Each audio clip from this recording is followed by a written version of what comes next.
From the irrational prices for tulip bulbs in 17th century Holland to day trading tech stocks in the late 90s, the temptation to speculate on what seems hot now has always been present.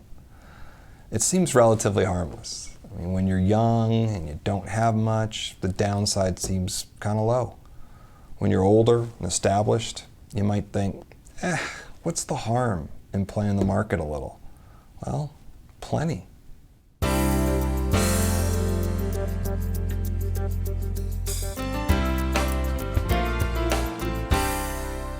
To make money in the markets fast, all you need to do is to be right about whether the price of a security will change and by how much it'll change over a short period of time.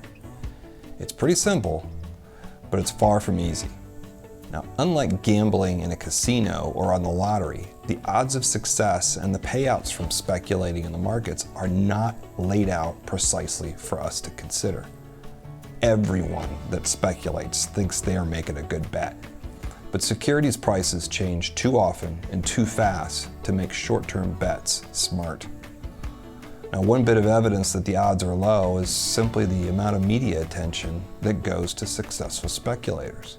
These people are news precisely because they are unusual. And, their big scores can get us dreaming. I mean, it can be fun to fantasize about what we'd do if we won the lottery, right? But trading, market timing, and other speculations can be addictive. Succeed once, we may try it again, but with more money. Eventually, the losses from future bets wipe out the gains, just like in Las Vegas. Now, right now, the unusual activity in GameStop and Bitcoin is creating a whole new generation of speculators, the majority of whom will undermine their ability to reach their goals from their failed gambles. In the worst cases, their failures will be catastrophic. Now, you cannot buy unless someone sells, and you cannot sell unless someone buys. Never forget, when you buy into a position, you're buying from someone that does not think taking that position is going to pay off soon. If they did, they wouldn't be selling. Anyone with reasonable goals can have a successful investment experience without needing to place a bet on the near-term direction of the markets or any of the things that comprise the markets.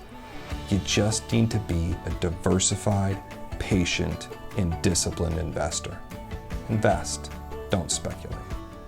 Now, we have more to say about why gambling in the markets is not wise and not worth trying in the post on our website titled, How to Make a Lot of Money in the Markets Fast.